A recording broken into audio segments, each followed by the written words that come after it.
E aí pessoal, tudo bem? Eu vou iniciar uma série de vídeos falando sobre o dia a dia com o Linux.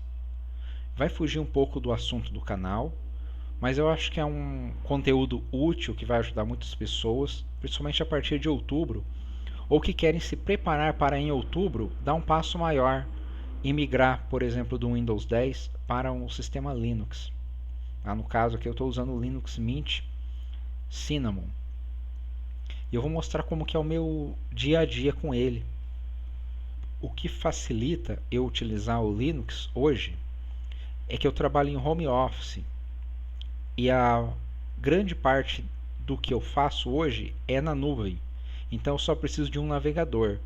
Hoje eu estou utilizando para o trabalho o Vivaldi, que eu acho ele muito leve e eu praticamente não tenho nenhum tipo de bug com ele pelo uso que eu tenho feito. Vocês podem perceber que eu tenho várias abas abertas. Eu estou, se eu não me engano, com 26 abas abertas, que eu estou com essa aqui em branco para não mostrar o restante ali do que está ali aparecendo. Então eu faço um uso direto de navegador. Então das 9 da manhã até as 18 eu fico com dois navegadores abertos, porque eu uso esse para o trabalho e uso o Microsoft Edge para meu uso pessoal mesmo, para ler alguma coisa. Então eu sempre estou com os dois. O Vivaldi com de 15 a 20 abas é normal ele ficar. E aqui o Edge eu fico com, sei lá, uma média de 5 a 10 também abas abertas direto, tá? E por que eu quis fazer esse vídeo? Justamente para ajudar você. Você que está às vezes numa situação igual a minha. Por exemplo, Leandro, eu não quero, eu tenho medo de migrar para o Linux, eu não vou saber mexer nas coisas e tal. Bom, o sistema em si é basicamente a mesma coisa que qualquer outro Windows. Tá? Você tem aqui um menu iniciar, a gente pode chamar assim, né? E você vai ter aqui os atalhos, que aqui você configura, e os aplicativos aqui, os programas aqui.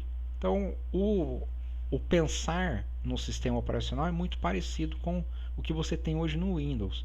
E essa parte não é a dificuldade. A maior dificuldade, na verdade, são os programas que podem ser diferentes. Talvez você não encontre o mesmo programa no Linux, né? Eu abri essa gestão de memória aqui para te mostrar uma coisa. Nós temos aqui, eu tenho 16 GB de memória RAM e agora eu estou usando 12.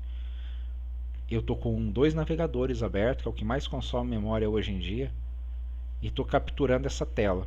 Então veja que o consumo, embora alto, eu estou fazendo bastante coisa ao mesmo tempo, né?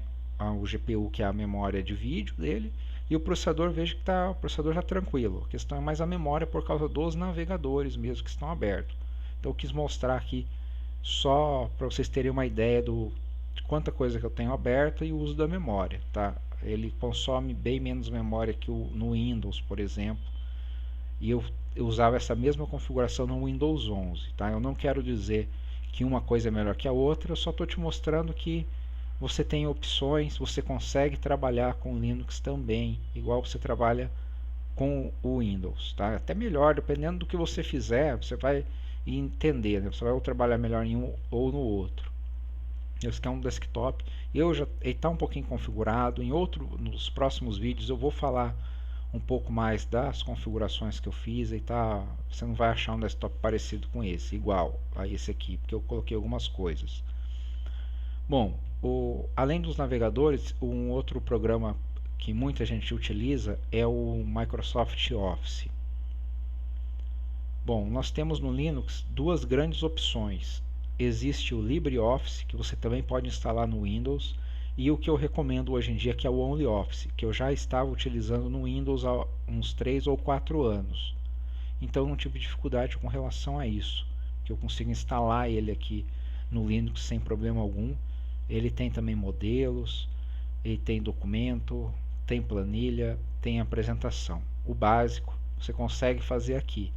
Lógico, você pode se especializar mais, criar fórmulas mais elaboradas. Tá? Quanto a isso, não tem problema. E tem uma grande compatibilidade com o Microsoft Office. Tanto ele está trazendo aqui até os arquivos XLS. Deixa eu só verificar se está o PPTX também. E aqui provavelmente vai ser o DocX. Ele tem alta compatibilidade. Às vezes eu preciso acessar algum documento que está no computador, que não está na nuvem, e eu utilizo ele sem problema algum, ele supre a minha demanda. Se você quer fazer um teste, instala ele, é de graça. Você habituando com ele, vamos supor que é só por causa do Office você não migra, você tem opções, você acostumando com ele, você consegue migrar muito mais fácil. É importante procurar alternativas que você usa no Windows, que tenha para o Linux ou versões gratuitas dos programas que você consegue instalar no Windows.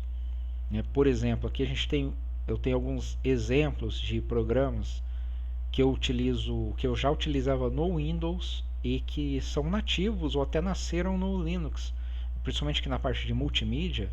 Audacity, que muita gente utiliza para edição de áudio, eu já usava no Windows. Ele tem aqui para o Linux. Handbrake também, que é para mudar, às vezes, compactar vídeo.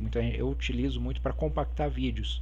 Hoje nem tanto, mas quando a internet estava ruim, eu usava isso aqui para diminuir a qualidade, o tamanho do vídeo sem perder muita qualidade, para poder fazer um upload ou até compactar, né, um vídeo para mandar por WhatsApp quando ele estava com aquele tamanho mínimo de 15 megas, tamanho máximo, né, de 15 megas, se eu não me engano. Às vezes você fazia um vídeo e ficava com 20, aí eu usava ele para diminuir um pouco, né. O OBS, né, que é o que eu estou capturando os vídeos, e aqui nós temos o VLC, que também é famoso no Windows, muita gente usa ele como player de música e player de vídeo, e ele é um open source, ele também tem aqui pro Linux. Então esses aqui são os principais pontos, tá? Esse é o meu uso principal, é esse, e é por isso que ele me atende muito bem. Às vezes, se você faz aulas, se você trabalha também muito mais na nuvem, o sistema não é um empecilho. Aí, se você tiver alguma questão pontual, por exemplo, eu preciso de tal programa, aí eu sugiro você entrar aqui no alternative2.net e buscar o programa que você precisa de um equivalente. Eu vou fazer um teste aqui só, por exemplo, o Photoshop. Photoshop, a primeira opção que ele vai dar é o GIMP. Certo, GIMP tem para o Linux e também você consegue instalar no Windows, tá? Ele tem aqui, ó, Mac, Windows, Linux, e você consegue instalar. Depois ele vai trazer umas outras opções aqui que eu nunca testei, né? Tem esse Affinity Pro, aí você vai ver, ó, já é Mac e Windows, né? Então esse site, o Alternative 2, te ajuda muito com essas alternativas. Eu não posso pagar por tal aplicativo e você não quer usar ele pirata ou com crack, que é o que eu não recomendo mesmo, até para se você quiser pensar na saúde do seu sistema, você pode buscar uma alternativa aqui nesse site. No próximo vídeo a gente fala mais sobre algum outro ponto. Beleza? Obrigado e até mais.